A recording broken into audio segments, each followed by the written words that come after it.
success stories told by the people who lived them. We're going to have some guests on this show that everybody knows, and we're going to have guests on this show that nobody knows yet. One by one, Nick Hyder is adding hits to the hit streak. Blessings, folks. Welcome back to another episode of the Hit Streak. I'm your man, Nick Hyder, and in the Hit Lab with me today, I've got an extra special treat for you. He literally just set a new world record.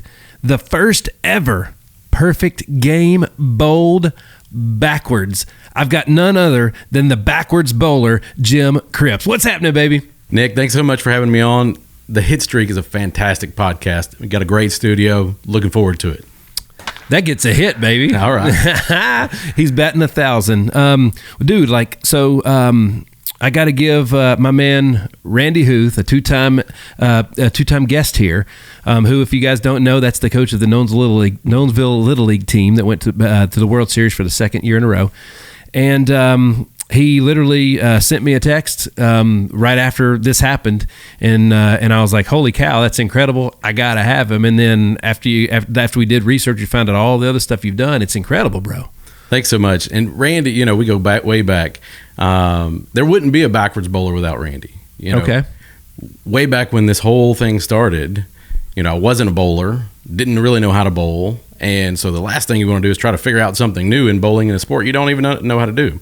And so Randy would call as they were stopping the lanes in the evenings, and I'd run up there and could do some practice with nobody else on the lanes. Okay. And so Randy was instrumental in the backwards bowler being a thing. Man, he, that in that bowling alley out in Clarksville, Pinnacle. Absolutely. Yes, sir. That was, I know, growing up with him, that was a very special place to him. And any chance we got to take our staff back in the day when we worked together, we went to Pinnacle Bowling. It was a lot of fun. We've had a lot of fun out there. Absolutely. It's a staple in Clarksville for sure. Absolutely. So, all right, we just got to address the elephant in the room before I even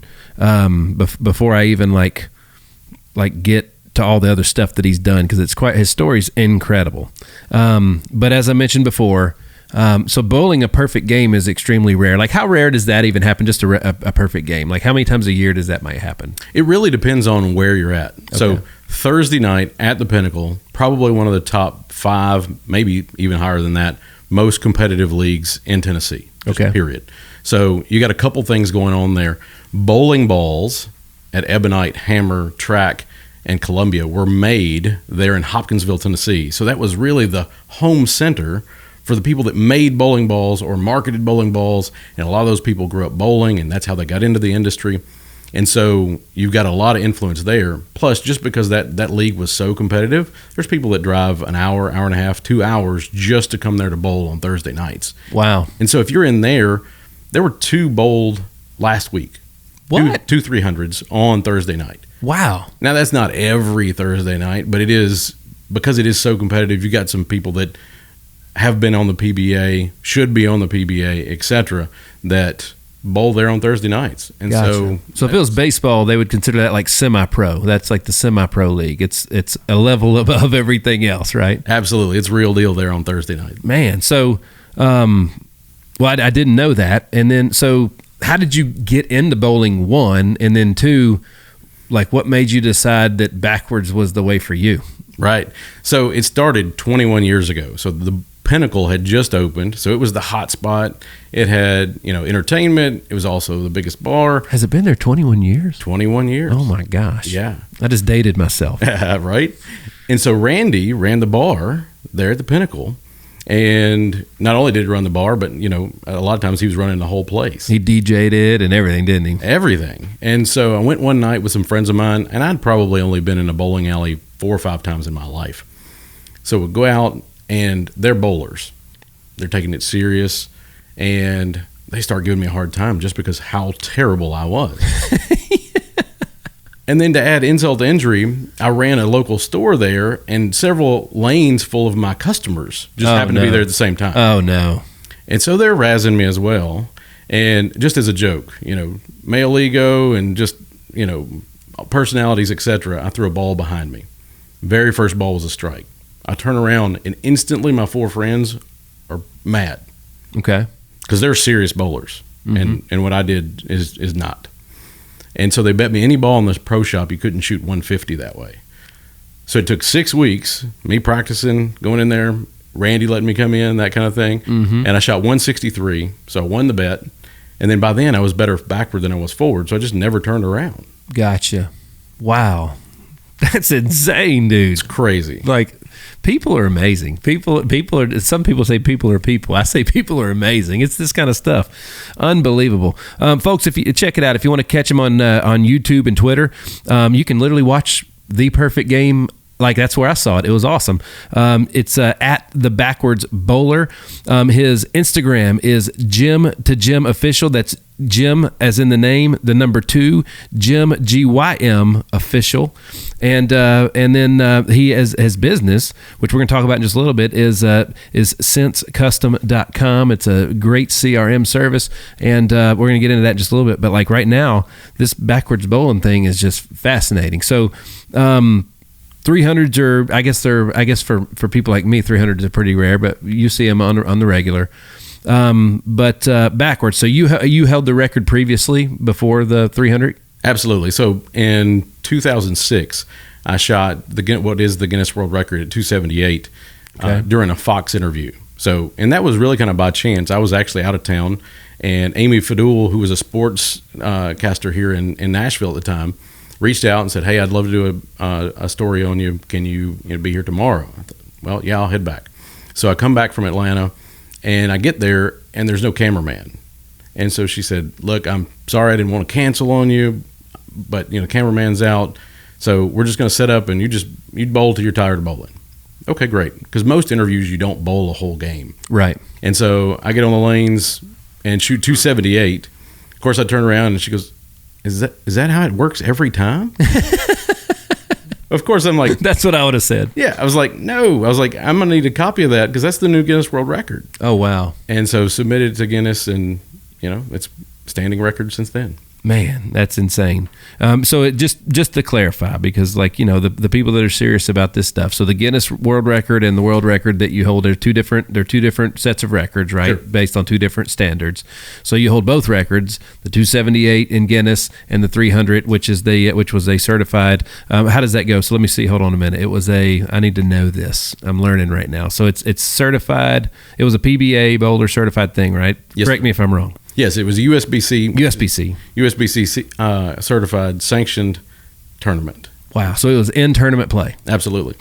God, that's insane. So folks, check this out. This is, you guys are going to love this. You've probably thinking, man, I've seen that guy before, because that was what I did.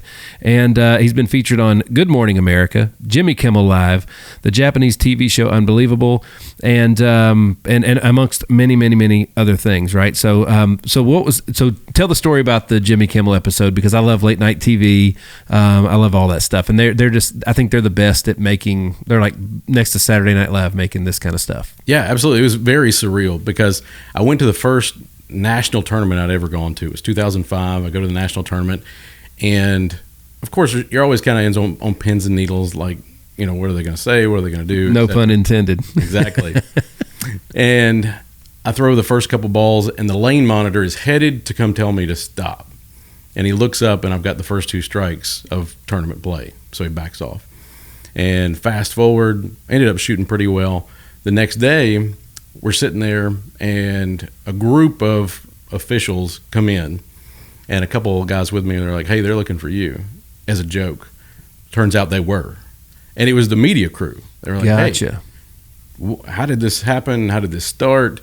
I ended up doing an ABC interview, and the guy said, "You're going to be everywhere in 48 hours. Be prepared." Of course, I had no idea what that meant. Yeah. And so, sure enough, 48 hours later, it's everywhere. It's all over the news. And I'm on the way home from bowling, and my parents call, and they're like, "Hey, somebody from Jimmy Kimmel called." And I'm thinking it's a prank. Mm-hmm. Like, okay. So next morning I wake up, and I missed a call, and it was Good Morning America. Like, wow. And then that gets fun. A few minutes later, it's the Today Show.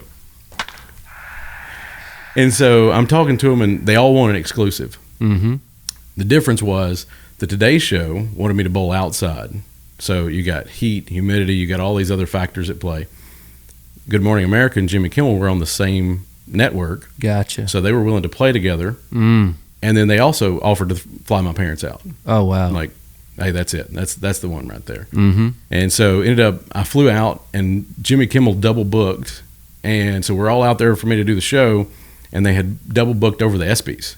Oh, wow. Obviously, I don't trump the ESPYs. So they said, we're going to reschedule, and you'll just fly to New York tomorrow. And so I flew to New York, did Good Morning America. Now, weird thing was, it got cut short. That was the day of the London bombings. Okay. So only aired on the East Coast. Really kind of crazy, and I learned a lot about television in that moment. Because on Good Morning America, when they come on, you're going to need to strike in 8, 7, 6, and they cue you. Now, luckily, knock on wood or armchair here, I did exactly what they wanted both times. But that's what champions do, baby. I mean, incredibly stressful. But now I really do love pressure in business and in bowling. And if you're going to do live TV, especially live trick shots, which is where all this ended up, you got to be good at pressure. And so flew back to the West Coast, was on Jimmy Kimmel, and that's actually the last time I bowled a game forward. And they had hired some actors to be my friends because they didn't want anybody to know who I was. Right. So I'm there bowling forward. I shoot 112, and then they randomly selected me out of That's the better than I did last week, by the way. I'm just saying. Probably better than I could do right now. And they randomly select me, and I bowl against his aunt on live TV. Ended up shooting 210.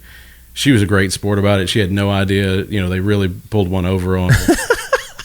And what was the look on her face? I'm gonna have to go watch this. Oh, she barely held back the cuss words. Like she was fired up because it was for Celine Dion tickets. Now, I gave her the tickets because it was really for her, but it was a lot of fun. And we kept in contact for several years. Like she'd call and just check, see how I was doing. And I'd do the same. That's phenomenal. So that's so great to hear, man. What a cool story. Yeah, it took a life of its own. So USBC, which is the governing body of all things bowling. Mm-hmm.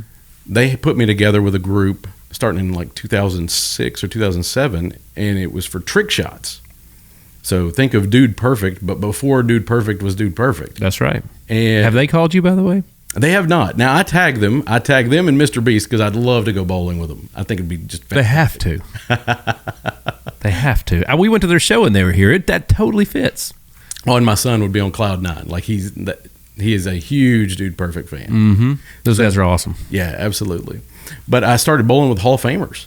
I mean, so they pulled me out. They pulled me out to Albuquerque and Las Vegas and a couple places, and we do these live trick shot shows. And if you've been to a trick shot show, which I know you have, they don't come to trick shot shows to see trick shots tried or attempted. That's right. They want to be wowed. Mm-hmm.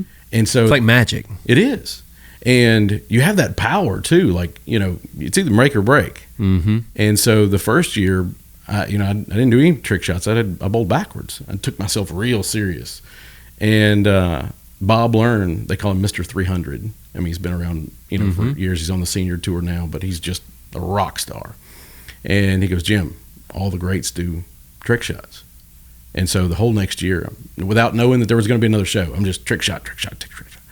And kind of until my 300, and maybe even still today, like the pinnacle of bowling backwards. In 2009, they did the trick shot show. It was called Bowl Fest during the Masters in Las Vegas. Okay. So everybody who earns their living in bowling is there. Oh, wow. And I'm one of like 8 people doing trick shots in front of this kind of crowd. Wow. And it was crazy in that we weren't allowed to practice beforehand, and because they had an opening act. And so the first 3 trick shots were missed, and we're talking about missed by Hall of Famers. And so the commissioner of the PBA, Tom Clark, he comes over and he goes, no pressure, Jim, but we're going to need you to salvage this thing. Like, what? And so I did not miss a single trick shot. I almost missed one in that. So we had a 3-person trick shot. It was myself, Bob Learn, and Brian Voss. Wow. Got 2 Hall of Famers there. Wow. and we're throwing on the same lane at the same time. The balls are going to cross. Mine's going to go through the middle. We're going to hit 3 different pins. And I missed mine. The bowling gods were looking down on me that day because the bowling balls hit each other in the back, bounced back out on the lane, knocked the pin down, and they thought it was the greatest trick shot that ever been made. Oh, my gosh. So now the crowd is hyped. Yeah, man. And so Tom comes over and he goes, "So Jim, we need on, like we gotta go big for this finish." Like, I've done everything I got. I mean, I've got a ramp shot, I got a towel shot, I got a through the chair shot. I've thrown everything I can throw. I saw the through the chair one's awesome. The through the chair one's awesome. The best one out there, and we'll watch it later, is I make a double split off a ramp, and it's sick. So anyway, I've thrown all the trick shots, and he goes, "We need something big to finish." Of course, I'm drawing a blank, and Bob comes over and he goes, "I got one." And so he sets 2 chairs up in the lane, like 20 feet apart. Him and another Hall of Famer sit in the chairs. Like, "Bob, I've never tried 2 chairs. Like, you're trying to go between 2 chairs on part of the lane. So a chair, then go down the lane through another chair, and then make a strike. Never been practiced, and we're going to do this live." And so I know I told you I like pressure. So the only thing I could think to do to really just amp myself up is I go over and Carmen Servino, who's just a legend, he's got the mic, he's emceeing, and I ask him if I can have the mic. And of course, he's looking at me like I'm crazy. And I take the mic, and I said, "All right, so we're about to try a trick shot that's never been attempted before. I've never done it. Nobody else has ever done it. And I'm going to do it live here for you. So here's the deal. If I miss it, I want you to boo me out of the building. But if I hit it, I want you to get on your feet and just raise Cain." And hand him the mic back. And go over through both chairs, didn't hit anybody, perfect strike. The crowd goes nuts. Oh, my gosh. So that's unbelievable. It's just fun. I mean, it's been an amazing ride. So I've got on the for those watching the episode today, the Pinnacle gave you a souvenir for your 300, which is where you did it, right? Absolutely, there for my hometown crowd. And it's beautiful. It's sitting here on the desk with me, and it's the ultimate. I like trophies. I like trophies, Jim. And that's a killer one. I'll give it back though. Don't worry, I'll give it. No, it's fantastic. There's a lady there that she's kind of TikTok famous for doing these, and so she buys retired bowling pins because once they've been smacked around so much, they're misshaped and they gotta put new ones in. So she takes them, strips the white, which is the plastic, off, and then starts coating them. And so she gets this 3-dimensional art. It's beautiful. It almost looks like it's filled with sand or something. Absolutely, it's fantastic. I couldn't be happier. They didn't have to do that, and that's pretty neat. Yeah. So one of the other things we noticed, he brought, like, he had a lot of his. You have different bowling balls. I got a question. So Sure. Not because I'm not a bowler. Everybody, like, nobody that bowls just bowls with one ball, right? Unless you're Bill Murray in the movie Kingpin and you got the rose, or Sweetness, as they call it. That's one of my favorite movies. So you use different, like, as a baseball player. I learned at the professional ranks when we started swinging wood that I had different bats for the different types of pitchers I was facing, right, to do different things. What are the different, like, how many balls do you use? How many bowling balls do you use, and what are the purposes of them? So most of your bowlers are going to bring in 4 bowling balls, maybe 6. Wow. And think of them like different types of tires. Okay. Or different types of race cars, or, to your analogy, a different type of bat for a different type of hitter. Different type of pitcher. Okay. And so the oil on the lane is what makes the shot easier or more difficult. Wow. Okay. And then it changes. So we noticed that. I told you I've bowled twice in a long time, and one of them was at a place in where they're known for more of not the bowling. So the lanes were not real slick. Sure. And then went to a real bowling alley a couple weeks ago over Thanksgiving, and they were slick. And it took me a couple seconds to figure that out. Absolutely. A couple of rolls to do that. So, okay. So the oil's a big deal. Yeah. And if you're going to compete, I mean, it's not just are they slick or are they not slick? It's the actual amount of oil at all the places down the lane. Wow. And so, people think of, it's slick or it's not slick. And, for somebody that doesn't bowl all the time, and that's how I started. It was either slick or it wasn't slick. Right. But it's really the type of pattern that's out where you can get traction on the lane, where you can't get traction on the lane in order to make each individual shot. And then you're moving, just fractions of an inch at your start, or fractions of an inch, where you're looking. That's too cool. So everybody uses 4 to 6 balls. Yours don't have the same finger holes everybody else does. Yeah, so bowling backwards, it was trial and error, really. I didn't know how to bowl forward. How long did you bowl backwards before you figured out you needed the extra finger hole? Probably 3 years. Wow, okay. And the other thing, too, was, my equipment is for my right hand, but I'm throwing the left-hand line, so it is a left-handed drill with a right-handed grip. Holy crap. And so, somebody that's going to drill a ball for me, they've really got to know who I am in order to be able to do that proficiently. And, one of my sponsors, so Hammer Bowling, they've been fantastic. They're part of Brunswick. Brian Graham, who runs Brunswick, he, a long time ago, he came out and, drilled up some equipment for me. And within like 4 shots, he goes, I don't like that. And literally went and got another one. He's like, that's not the ball. We're not doing that. It's the wrong layout. And so each bowler is going to have a way that how many revs they put on the ball, what kind of rotation they put on the ball. Not that they can't modify it to some degree, but what's natural for them. Okay. And so every bowler is going to, if you're carrying 4 balls, you're going to have your go-to, which you think is going to be ideal for that lane. You're going to have one that's a bit more aggressive, and you're going to have one that's a bit less aggressive. I got you. And then your fourth one is going to be a plastic ball. Plastic does not hook. And so the whole point of that is you just point and aim, a point and fire. That's the hardest when you got that one pin. That's the hardest one to hit when it's just, you know what I mean? So one of the things I noticed, we just so happened to be bowling next to some kids that bowled in college when we were there last. And some of them, they look very traditional. And then some of them, they hold it two-handed, and it's really weird, like a baby. Yep. And then they walk and they spin it, and it's two-handed bowling. Absolutely. So like, I didn't even know that was a thing. I thought that was just what amateurs did to make it curve. No, you got Jason Belmonte, who's really the one that put that on the map. And, player of the year, multiple years in a row. He's been crushing it the last decade on tour. And it's just the amount of room that he creates with the way that he rotates the ball. And so now you've got a lot of people that are bowling left-handed, a lot of younger kids, because you think about maybe the first time or two you took your son or daughter to the bowling, or your son, hopefully in the future your daughter. That's right. To the bowling alley. Well, they're going to do it with 2 hands because they're not big enough. Yeah. And so it really kind of evolved from that. Jason grew up in a bowling center. I think his grandparents owned a center, and so you're really seeing that catch hold, and a lot of tour players are throwing two-handed these days. I did. I went and after we bowled, and then literally like 2 days later, he sent me the clip of yours. I literally started looking stuff up, and I was like, man, the people are actually doing this. Like, I was shocked to see a college bowler bowl with 2 hands. Yeah.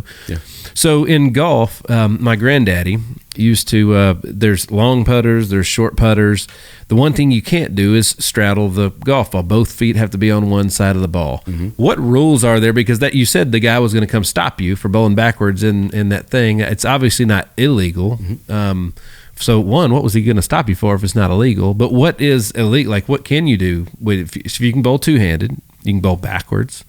Can you bowl between your legs? Like, what can you do? What can you not do? So one of the big things is you got to bowl the same way all the time. Okay. So I can't bowl right-handed and then switch halfway through the game to left-handed. Okay. That makes sense. Those types of things. And so, they really had to, I'm sure on their end, they had to really dive into the rule book. Is this legal? Is it not legal? And then one of the things that USBC did for me, because when we started doing the trick shot shows, there were a couple pain points for me because, everybody that came down through there, all these kids were doing autographs for, and I want to, you're a pro. I'm not. You're a Hall of Famer. No, I'm not. I was the only one at the table that didn't fit for multiple reasons. And so they couldn't pay me the way that the PBA got paid, et cetera, because it was part of their contract. Right. And so they decided they were going to do me this huge favor, and they did. And I think it was 2007 or 2008. They made me part of the inside of the rule book. They actually had a picture of me when it got to the delivery portion. And so they're like, you'll never get questioned again. You're part of the rule book. Wow. How could that's awesome, dude. Congratulations, man. Thanks so much. I mean, again, I would have never believed when, what started as a, male ego type bet would turn into something like this. Man. Tom Clark at the PBA sent me a message last week and just, congrats. And hey, I saw this out there. Well, that's incredible, man. So obviously you're a big dreamer. Now watch this, folks. We've been talking about bowling. I've been asking all these amateur rookie questions about bowling because I don't know a lot about it. And but like this dude is on top of doing all that kind of stuff. First of all, his energy is phenomenal. Like everything he does, you just must be a ball of fun all the time. But like you've been murdering the business world, like straight kicking butt, dude. Like straight kicking butt. So before we get in, you know what? We're gonna go ahead and do it now. Hold on one second. Let's see. If you are watching with us, I'm holding up a copy of the Nashville Business Journal, the Fast 50, where you're gonna see Mr. Jim on the cover right there. Can we see that? There we go. And there's another cover down here too. He's been on the cover twice for his work in business. He's a businessman, right? So, so talk to me about what. So, let me go back to my notes here. I mean, seriously, this thing was. You guys did a great job with this sheet, Connor, because there was a lot to fit on one little page. But in business, you had led your team to over $90 million a year in sales. You were rated at the Nashville Business Journal's #1 fastest growing company in Nashville 2 years in a row. Back to back. That's incredible, dude. So talk to me about that journey. Talk to me about what that is. Tell us about this cover right here. Yeah, absolutely. So that was the second year. The first year, in fact, you may notice there, I was about 70 pounds heavier in the first picture. But, I spent 4,300. I got it right here. There it is right there. There we go. And it was a great team, too. But I was there almost 12 years, 4,321 days to be exact. And I spent that time just curating people. And, I look at almost everybody as we're all misfits in some shape, form, or fashion. Amen. Nobody fits into the perfect mold. Amen. And so I take those, where I really love what I do is by putting those together to do just amazing things. And so we grew that company from just right at $6 million when I took over to which isn't embarrassing at all, right? And we finished up the last 3 years. We're a little over $100 million. Good gracious, that's fantastic, dude. That is fantastic. Congratulations. Thanks so much. It's so much fun. Though they say I heard Steve Harvey say one time, if you don't like what you're doing, you're not doing what God put you here to do. And you always heard the old saying, if you love what you're doing, you never work a day in your life, and all those things. They're all saying the same thing, right? And you found the joy in it. So tell me a little bit about that business, and then how that led you to the current business you guys are running. Yeah, absolutely. So started there back in 2009. Middle of recession, and the whole idea was we're going to grow this thing, and we did. And then we were kind of in a, I don't want to say stale. We were growing, just not real fast. In 2015, I was at a Jack Daly sales conference here in Nashville, and he said, "All right, so these are all business leaders. I think it was $500 a ticket, something like that." Gotcha. And he said, "So who in here is growing, double in size?" And there were some people that raised their hands. And they said, "Okay, well, about 50%. What about 40%?" And they went down. He said, if you didn't raise your hand and you're not growing at least 30%, you're dying, and gotcha. you're going to go away. And so I left that meeting, and I said, you know what? We're going to double accessory sales. And everybody just kind of laughed at me. In fact, one of my competitors, which we ended up acquiring their business, he said, it's just not possible. And then later he ended up being on my team. Don't you love it when people laugh at you? People laughed at me when I made this room right here. Oh, yeah. And then it's great. I mean, it's a wonderful Absolutely. space. But yeah, so we just attacked it, and then a couple mergers, a couple acquisitions, and just growing like crazy. I think 262% growth the first time we won, 390 something percent the second time. Incredible. And then I did get edged out the third year. I got number 2. Okay. And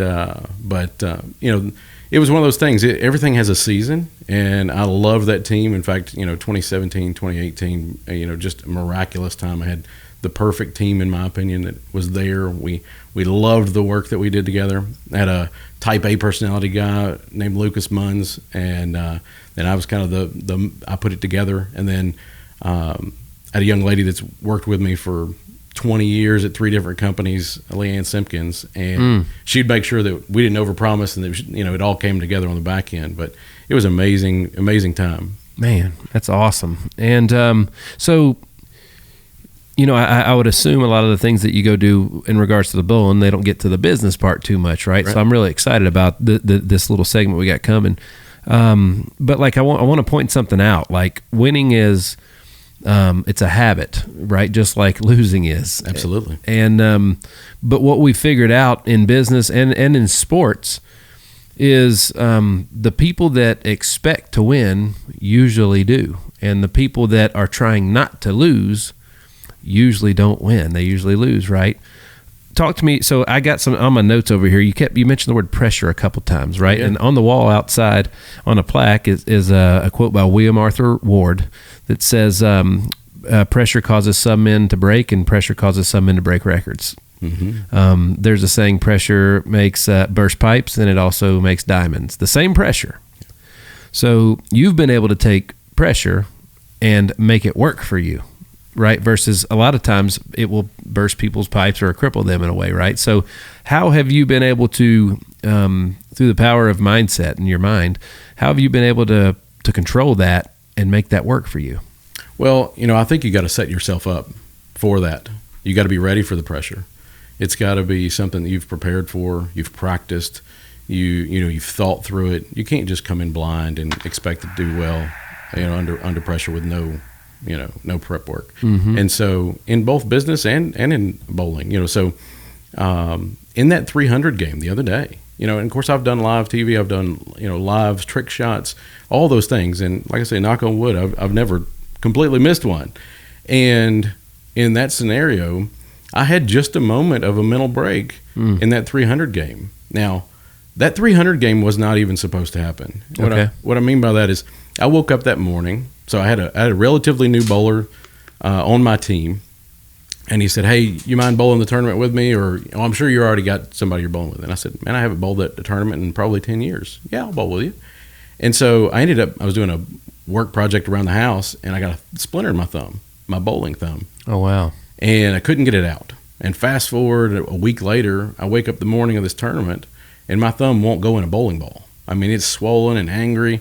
And I'm in there literally doing surgery with a 18 gauge needle in order to get that thing out and to drain my thumb so I could go.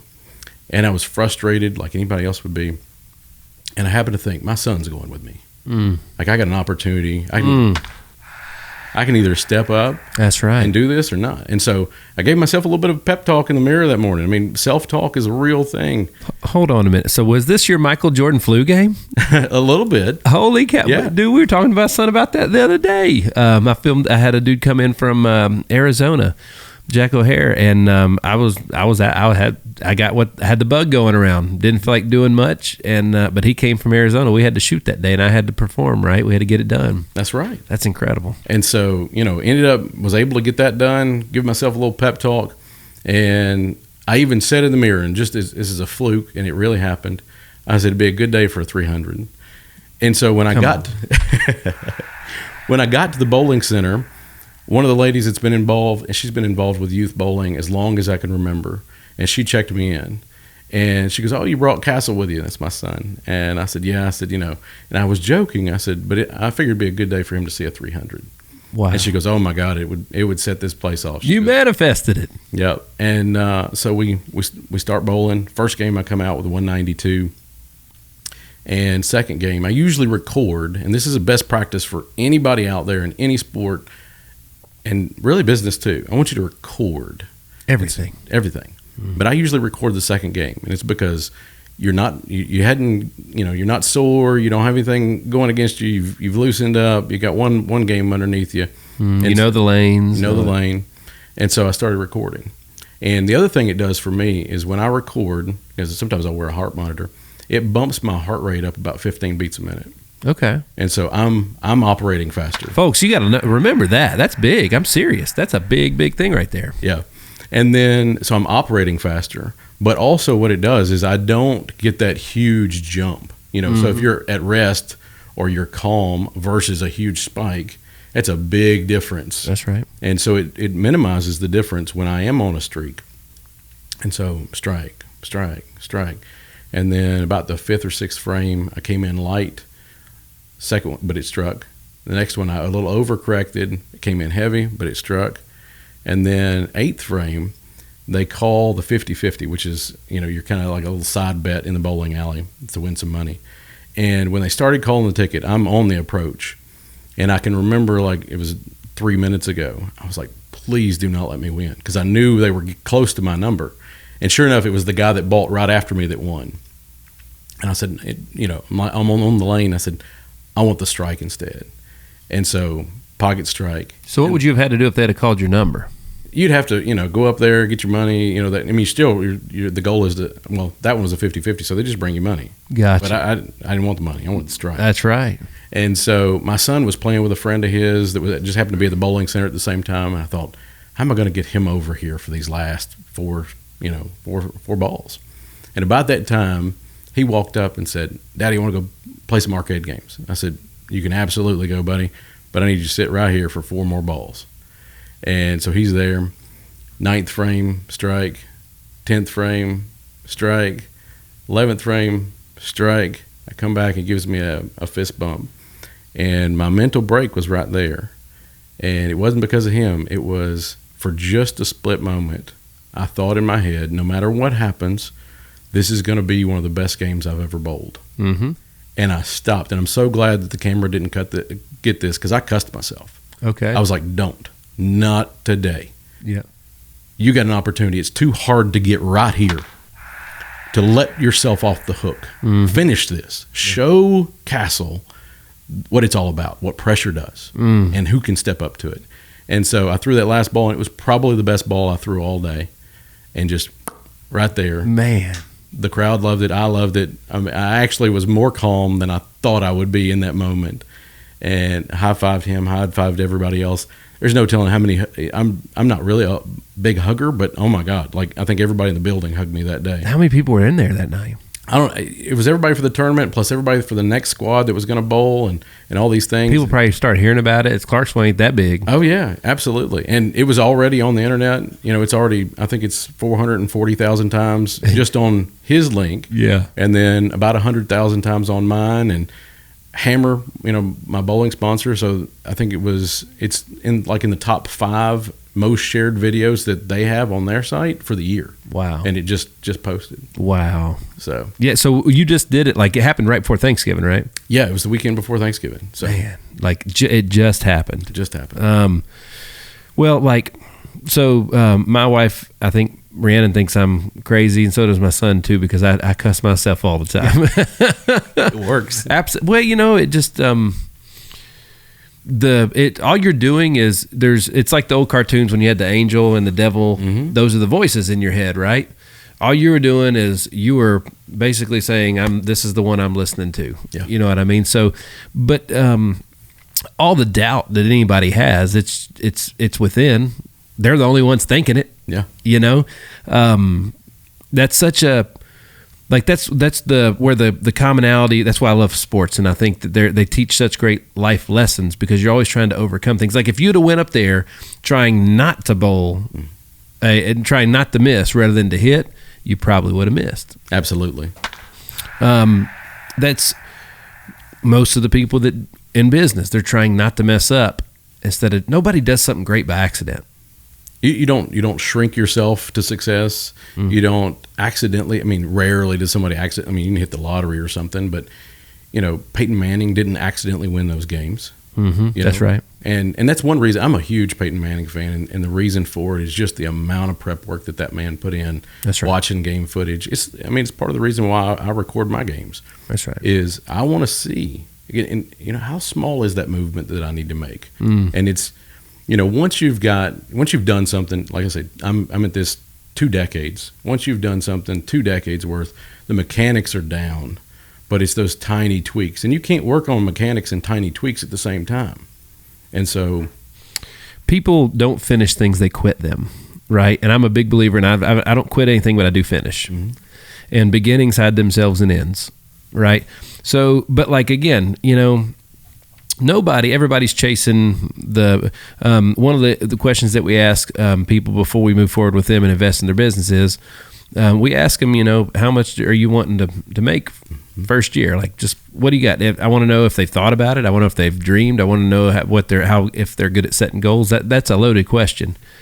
But like everybody, nobody ever says less than six figures. Right. And I always let them know that if there was an easy way to make $100,000, we wouldn't be talking today. We'd all be doing that. You know what I mean? So it's anything that's great is hard, and nobody accomplishes something great by accident. It's a lot of tedious time and hours of work and practice and commitment to get there. And you've both 2 decades to get to this moment. Absolutely. And the one question that I like to ask all those teammates is first of all, they're like, well, how long will it take to get there? My first question is, you want to find out? But then every one of them, when they finally get there, no matter how long it took, it was worth it. It was worth it. I have yet to find, where we're at, there's a lot of traffic on the road outside, a lot of walking traffic too with all the retail. I have yet to see an adult crawling around the parking lot out there because they gave up on walking because they fell down as an infant too many times. Absolutely. And you got to be willing to see it through. That's it. Plain and simple. And now, it taking the right amount of time doesn't mean that you just throw your hands up and say it's going to take as long as it takes. That's right. Like, it's up to you to make it happen. That's right. You're the only one that can be the hero in your story. That's right. And come on, man, that's two in a row, dude. I just love the fact that like you're just it's like, oh, that sure. I mean, I'll try. I just love the fact that you'll throw the hat ring and do anything. Like, it took balls to bowl the first time, like in a league backwards, because everybody's going to make fun of you and everything else. So it took some cojones to do that.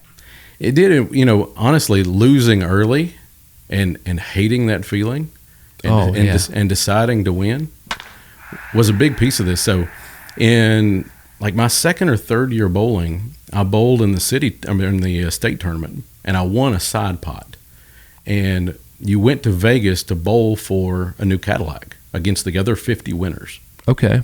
And so I'm still only like 3 years into bowling, and I go out there and I tied, and then in the playoff, it came down and I was the last shot. All I had to do was throw a 5, 6, or a 7 count, because you had to bowl an exact number without going over and with no gutter balls. Gotcha. On my last ball, all I need was 5, 6, or 7, and I won the Cadillac.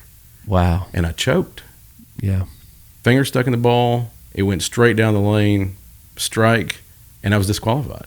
Wow. And I was so angry at myself. Now, things turned around. I ended up getting invited to bowl at Expo with some Hall of Famers. It was the first time I ever did anything like that.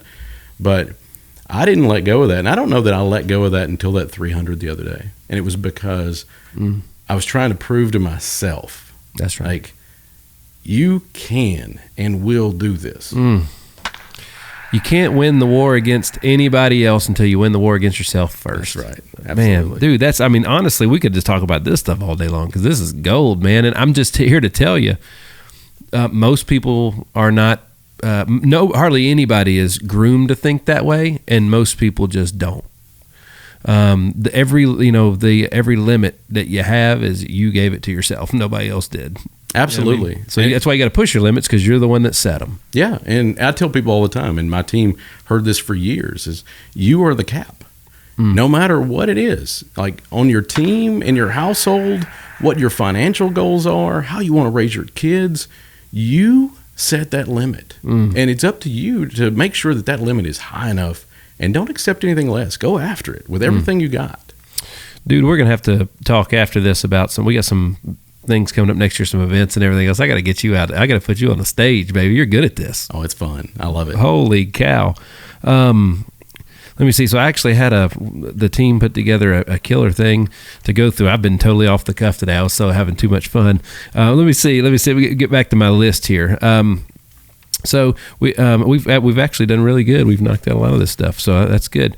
I got a good question for you. So what do you see as the key success for athletes and coaches when crossing from sports to business? And here's why I asked that question, because we were talking about that with Pastor Josh Heisman today about a program they're going to be doing at Belmont for those college kids. And I had Coach Tim Corbin, Coach Jeff Forehand in here, and I asked him, it's something that when I'd played my last baseball game, it was my whole life changed, and it took me a really long time to figure that out and figure out who the heck I was going to be next and what I was going to contribute to this world.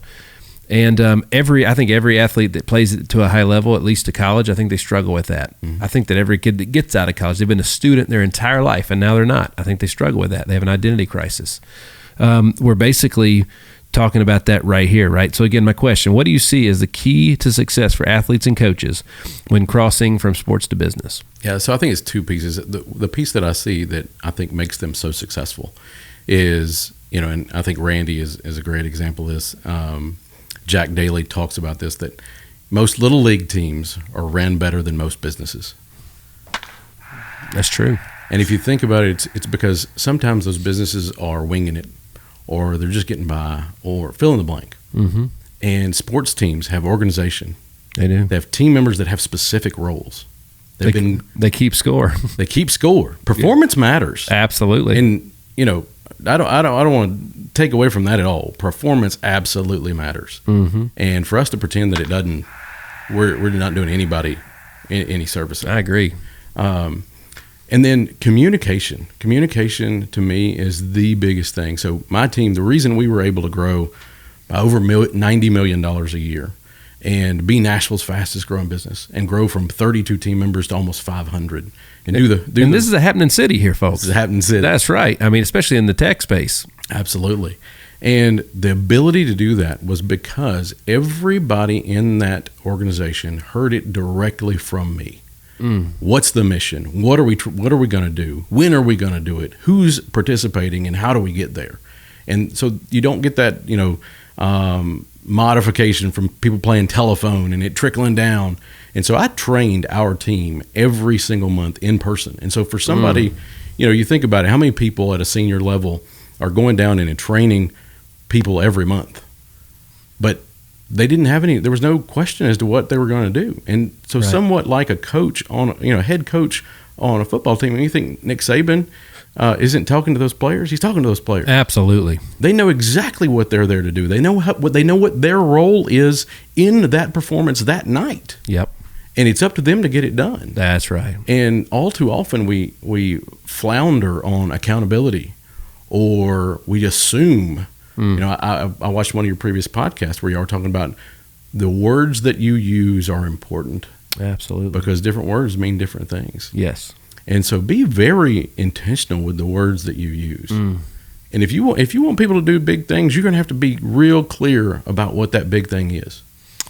I'll never forget it. I've mentioned this before on the show. I was giving a keynote, and we were talking about mindset. Mm-hmm. And as I was standing there talking to these amazing people, I was looking at their faces, and for whatever reason, for the first time ever, it dawned on me that, like, hey, let me pause for a second, and I asked them all, what does the word mindset mean to you? Mm-hmm. And every single person that spoke gave me a different answer, which meant we were all talking about something different. We were all talking about a different thing. No way to be on the same page with that. And, there was my wife taught me the importance of communication. Mm-hmm. She will say that she taught me about the power of words and all those things. I will say that she taught me because I never know where anything is in the house. It's always been moved. You can cut that part out. I'm just kidding. I still keep trying to find it. I'm challenging everybody to show me a problem where you look back on it in the history of all mankind, where you look back at it and you're like, that problem happened because they communicated too well. Mm-hmm. Well, you think about it. What an amazing thing that we have in language. Yep. To be able to communicate ideas so that somebody else can understand. And it is so important. And I think that's why you see coaches that transition, or even sports players that transition into the business world and crush it. And it's because they understand. They know what their role is. They know who else they need on the team. Far too often people think, oh, well, or I hate it when somebody says they're a self-made man or a self-made woman. I'm sorry, there were too many people along the way. Amen. I mean, there had to be the people that taught you the wrong thing to do, the people that taught the right thing to do, the things that you had to suffer through by yourself, and the people that helped lift you up. That's right. And, another piece of that is I think coaches and players know how to give fire. And so what I mean by that is if you think about caveman time, and so the first caveman to have fire, and if he just hoarded it, that's right. Well, that didn't help the world. That's right. And so but if he goes over and he gives somebody else fire, but now you transfer responsibility at that point too. That's right. It's their job to keep it going. And far too often you got leaders that will give of their fire too easily. What I mean by that is if you're just giving energy nonstop and they're wasting it, then it drains you, and then you can't help other people. So you got to have those people on your team or around you that when you give them fire, you come back and you're excited that it's a roaring flame, or they've fed thousands of people, or fill in the blank with whatever analogy you want, so that it rekindles your fire. That's right. And then fire is contagious. Yes, it is. It does spread. It definitely spreads, don't it? Absolutely. As a matter of fact, you have to put it out. That's right. You have to put it out. Well, one of the things that I heard when you were talking about that with communication is the greatest coaches, the greatest mentors, the greatest bosses, they're great at a lot of things. But one of the things they are really good at is they make sure that you're talking about that fire is your purpose when you're there, right? They create a culture where everybody knows what their purpose is individually, which will add up to and equal the purpose of what the group of people or the team is trying to achieve. Absolutely. And then you got to celebrate. You absolutely have to celebrate it with them, because otherwise, what was it for? Yeah. If on my LinkedIn, two of my number one reviews are by people that I let go. Wow. Dude, that's powerful. Sometimes you got to let somebody go so that they can grow. And the way you do it, and they can be upset, they can get aggravated, those types of things. But if you handle it with respect, and you were clear from the beginning. You can't surprise somebody with, oh, you're fired. Yeah. You were clear about what the expectations were, and you didn't meet them. Yeah. And if you let somebody go, they got an opportunity. And I love it. I've hired people back. Beginnings have that became new and people. ends. They became much bigger things. Yeah. And it's fantastic to see. I love growing people. Yeah. That's my favorite thing. I used to tell new hires day one, one is great and the other one is going to seem really, really kind of ugly. But I would tell them day one, if 20 years from now we can look back on our time together and we both became better people, then I did my job. And that also meant we won while we were here, because you're not going to look back on that time and be like everybody lost. And the other one was, you might have to bleep this one out, is I would tell new hires, and they'd have to write it down in their handbook day one, is Jim is the asshole. And what I meant by that, I would explain it to them, is I have to look out for every mouth that is fed by this place. And so that's not the 400 people.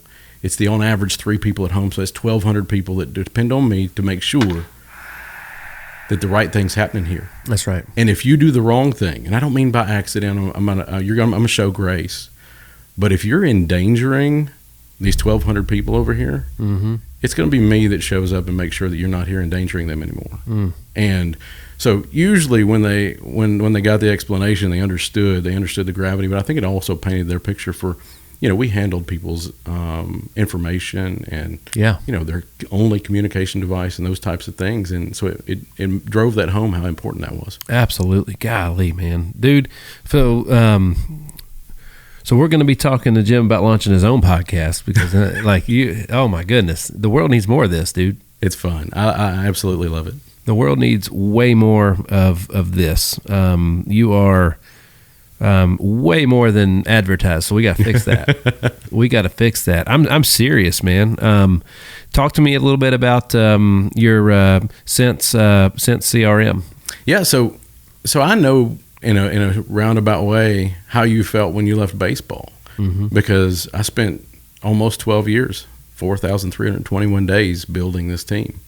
And ownership wasn't looking to grow anymore, and they were looking to sell. So even you, the talk you gave to everybody else, because God puts people in your lives not sometimes in spurts and in chapters, but not always forever, right? Yeah, absolutely. And you know, all things have their season, and that's good. And so this season was coming to an end, and I had advised them to sell. I actually found a buyer, and then they were not being real truthful as to the fact that they were talking to somebody. And gotcha. So I went elsewhere and then started my own deal. And so what we do now is, one, we're building a CRM that's highly customizable. And it is, so many CRMs out there are built for executive leadership to have an idea what's going on down below so that they can make real-time decisions. Yep. Absolutely. Got to have that. But where they miss a lot of times is making it very easy, very simple, so that you're not distracting the frontline person from their real job. Yeah. And getting quality data in there. So we're building that right now. It'll launch in spring. And then the second piece is we help businesses turn it around. So kind of like I turn around in bowling, we help businesses turn around. Oh, wow. I love that. But it's fun. It's, you get in there and... how long has it been around? When did you guys found that company? Just this last year. Okay. So it's relatively new. Gotcha. And what made you so we're obviously in the world of insurance, I don't even know the statistics anymore, but over half the market that buys an insurance plan is they've asked for help on the internet, so they became a lead. Yeah, they became a lead. That lead is sold to somebody where it goes into CRM. I'm amazed at how, again, we interview hundreds and hundreds of people a year for a lot of different things. And one of the questions that we ask is, do you know what a CRM is? And most people do not, yet they all get the emails from the companies they love. They all get the automated text messages and all those things. But yet not many people know what a CRM is. So how in the world, what made you guys pick that? So it was some experience with a CRM at a previous company. There it is. And, you can do amazing things with data. And you can do terrible things if you ignore the data. There was a documentary that said that in 2019 maybe, or it wasn't 2020, it was 18 or 19, that data became past oil as the most valuable commodity on the planet. Absolutely. Well, you got to treat those leads like gold as well, and you got to have enough data in order to mine them correctly, and somebody on the other end that cares about it. Ooh, there it is. And so you can have all the leads in the world, but if you got somebody dialing just to run up the CRM, who cares? Mm-hmm. One of the things that we found in COVID, it's like just a marketing steroid, man. You know what I mean? Instead of a billboard or whatever, we tell all of our insurance folks, we want them to introduce themselves to 10,000 American households and families through a CRM and through leads in their first literally in their first 10 to 14 days. Yeah, and there's you can treat marketing like we're just going to do brand awareness, which is what a lot of people all over the world have done for years and years and years. Yep, boo. But we treated it in conjunction with our CRM. We treated it like a cash machine, and I knew that on average, for every dollar I put into it, I got $2.91 back. That's a buddy of mine that I haven't mentioned on the show before. His name's Brian Parker, and when he set the insurance world on fire when he first became an agent. And he gave me an analogy one time that was very similar to what you just said. And he said he looked at his computer screen. He was like, dude, I feel like every time I hit that button right there, I feel like I'm pulling on the crank at a slot machine in Vegas. And he was like, they hit. He's like, they hit. Yeah, absolutely. Well, then you've got to be different. We've gotten into this world, and any of my team members or former team members that hear this will know. So I am anti self-checkout. It will not happen. You want my money, you got to pay somebody to take it. That's the minimum I'm going to. That's awesome. And that's awesome. So I look back at when we had full service gas stations, and my mom would use the full service gas station if it was on Sunday. It's because she was, dressed nice. She was on the way to church or on the way home from church. Didn't want to get her hands to smell like gasoline, those types of things. And they would walk up. They knew her by name, pleasant. They'd do all the things. And all too often, we've watered down these expectations. We've been trained to expect less and less and less. So if you just take amazing care of people, you're going to get referrals. You're going to get all these things anyway. But if you combine that with a CRM, combine it with an actual playbook and a plan on how you treat leads, oh my God, you can print money. It's crazy. But we've just watered this whole thing down to where people just expect less. That's right. And if you allow that on your team, then you deserve the lack of success that's going to eventually come. The hardest part about being at the top of that CRM when you have lots and lots of people in it is getting them to understand that they use it for their purposes. The purposes that the people at the top use it for is for the analytics, which, like you said, you mentioned like at the very beginning of the episode talking about I think it was about bowling when we were talking about, but you mentioned it was the amount of days that you spent at that company. Yeah. All great business owners know their numbers, dude. They know all their numbers and they know them like the back of their hand. Yeah. Well, and especially if you are in a competitive environment, you got to be able to make decisions quickly. All too often, it's not who has the money, it's who can make the decision right there. That's right. And so knowing your data is critical, and that's in any business. And that's why it's so important that the people that are using it for the marketing and to reach the folks, like disposition it properly so that way the data at the top is correct. Because imagine if you want, like it'd be like if I don't know, if you wanted to get better at golf but you didn't know what you shot or the scores were wrong. Yeah. Like I don't know how you could figure out where to improve. Or if you allowed a mulligan whenever you felt like one. That's right. So accountability, I mean, whether we're talking about sports, whether we're talking about coaching, whether we're talking about business coaching, running your own business, it doesn't matter. Accountability in your life and for those that you are responsible for is critical. So back to my original point, when we first started, like you didn't bowl a 300 by accident. You didn't become the fastest growing business in Nashville 2 years in a row and runner up a third year by accident. Like all these things this is what a powerful mind, a strong mind, a strong belief system.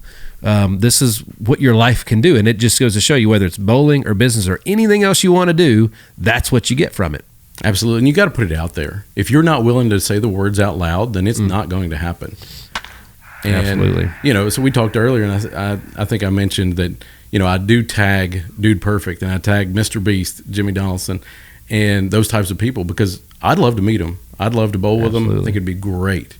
But also, you got to have your goal board. If you don't write your goals down, they're not going to happen. A buddy of mine told me one time, he's like the biggest mistake people make when they give themselves goals is one, they're not really adequate or accurate to whatever it is they're trying to do. Most of the time they don't have a deadline on it. And he's like, but the biggest thing is the targets are just too vague. They're not small enough. The best shot is the person that can hit the smallest target, right? He's like, so if you want a house, no, it's which house and where in that room are you going to sit your chair? What wall's the TV going to be on? That's your goal. If you want a jet, then what color are the seats going to be and what's the emblem going to be on the back? That's how you just don't want a plane. No, you want that one. Absolutely. And I experienced that. So after I left that company, I built our dream home. And how long did that take? Almost 2 years. Wow. And I self-contracted. And I worked with the architect and all the things. In fact, I bought the bulldozer and I dug the hole. And it was a daunting task. It really was. But I learned a lot during the way. And I was always trying to learn ahead of the game. And had a few things that happened that was just unavoidable. But you really have to know exactly what you want, and you got to plot out that way to get there. And you can't let anybody put negative talk. You can't let naysayers, even the people that love you, they're like, oh, don't worry if it doesn't happen. No. They're the worst. They're there to protect you. Protect you from greatness. That's right. And you just can't let that happen. That's right. You can't let negative energy into your world either. This may stun people, but I've only listened to the news twice in almost 8 years. That's correct, because they only give you the bad news. They forget about the good news. There's a whole other half. Absolutely. There's a whole other side of it. There's so much awesome thing. There's so much awesome in the world. There's so many great things that are happening right now. Yeah. For us to dwell on all the negativity. Yeah, I used to, you were on Kimmel. Kimmel was one of my favorites for a long time. Yeah. And now I can't. A lot of the late night stuff, it's hard to watch because there's too much. The comedy part is mean. It's not. Yeah. It's not like what it used to. It's not lighthearted and fun. It's jabs, and Yeah. it's just not fun. And if you find fun in that, hey, more power to you. But it's just we're probably not going to get along. The segment he did with you, that's why I fell in love with him in the first place, is because of those type things. And Guillermo and all the fun stuff they did. When David Letterman used to go up and drop stuff off the top of the building and all those things, or go through the drive-through, and Oh yeah. like that's what I love. Well, there's plenty of time in our life that we need to take ourselves really seriously. Yeah. And then there's times that we don't. We need to just have fun. And you know this, raising kids, and if you're an absolute go-getter, you gotta have a little self-talk in there to dial yourself back sometimes too. That's right. Everything's not the last shot on a 300. That's right. So that's exactly right. My wife says, I live in the future, and she's always telling me, like, enjoy the present some, you know, and that was, you find a lot of, I'm not comparing myself to these people in any way, but you, like Derek Jeter he said that about him, and people said that about him. Kobe, the same thing, is they never even celebrated the championship. They were already looking towards the next season. And, I feel that way about the 300. A lot of people are like, oh my gosh, did you feel like you made it? I said, no, I need another one, and I need an 800. They're like, well, this just happened yesterday. I'm like, okay, well, Emmitt Smith didn't take time off. That's right. His version of a break was a pause. That's right. Oh, I love that. We don't break, we pause. I like that. That's a good one. I'm gonna borrow that one. All right, I love it. I mean, steal best practices. I mean, that's the thing. There's so many people doing amazing things that you can learn from them. I mean, it's out there. It's in the world. It's on these podcasts. Just take what you need, put them together like Legos, and make something amazing. Incredible. Well, so we did good. I'm sitting here looking at my list of all the things that we were hoping to cover today, and we got the majority. We got almost all of it, pretty much. Is there anything else that you want to talk about or share with the world or anything like that before we bring the sucker to a close? Just don't accept anything less from yourself. I look back and regardless of what we're talking about, I think even when I met my wife. So this is going to be a strange one for some people. We met online. You made it through building a house together. We made it through building a house together. That's big time. But I actually signed up for the service to talk to her because of her profile. Gotcha. Okay. And it took me 6 months for her to agree to go out with me. And I was like, it's all right. I got you beat on that one. It took me 6 years. Oh, there you go. You met her. Now you can see why. Absolutely. Well, you're a sales guy. You're a heavy hitter, and so we're always looking to shoot up, right? That's right. And so we marry up that way. That's right. So you obviously did. So it's good stuff. Yes, sir. But they keep us grounded. Absolutely. Family is it. Sometimes when you're doing some of these big things, you get stuck. You're in the groove, not the rut. The difference between a groove and a rut is performance. Wow. If you're winning, it's in a groove. But sometimes you do that same thing. You keep your head down. You're laser focused, and you forget that you got a son or a daughter. You got a wife at home that they're your cheerleader. They're the ones supporting you so that you can go do these crazy awesome things. Man. And so you got to turn around. You got to go. Okay, we're gonna dial it back. And this past weekend, I did the same thing. We do a little off-roading, so we went up to Wind Rock in East Tennessee and took my son and took a guy that used to work with me and his son, and just enjoyed it and lived life. Man, what a rock star, dude! You are like literally. I'm looking at the American dream right here. This is incredible, man. This is awesome. Jim Cripps, the backwards bowler, also the CEO.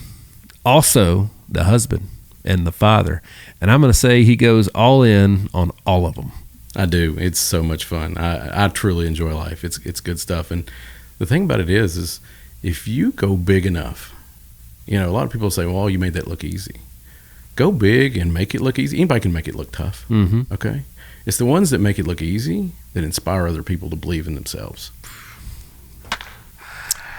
Folks, all I can tell you is you're welcome for this one. You are very welcome. Anything else, brother? I'm so grateful you came on this. Thank you, Randy Huth, or as he's known on social as Moon Pie Huth. There you go. Randy Huth, the Nolensville Little League coach, for connecting us and making this happen. So, again, it's so great to have such great support from people like that. Anything else, brother? No, that's it. Thank you so much for having me. And, again, if I didn't leave anybody with anything, there's no such thing as a self-made fill in the blank. It takes all the wonderful people and all the information you can gather for you to be able to build the life you want. Wow. Folks, there you have it from the man Jim Cripps himself, the backwards bowler, two world record holder, once for Guinness and once for I'm going to get it right this time, the USBC. Absolutely. Certified, the first perfect game bowled backward in the history. Also a back-to-back Nashville's fastest growing business winner. Featured on, man, I'm just blown away, dude. I'm blown away. I'm really excited about getting to know you and further the relationship. Folks, you got to check him out. His game at the Backwards Bowler on YouTube and Twitter. You can check it out on Instagram. JIM 2 GYM official. Jim official. That's his Instagram. And check out the CRM, sensecustom.com. If you're in business, you need to check it out. Everybody needs a great CRM, and if it's anything like this dude is, it's better than the rest of them. That's all I can tell you. It's better than the one you're using. Thanks so much. I appreciate you having me on. It's been a blast. Dude, thank you so much for coming in, man. Awesome stuff. So, well, there you have it, folks. Thanks for tuning in to another episode of the Hitstreak. I am your man, Nick Hyder. God bless.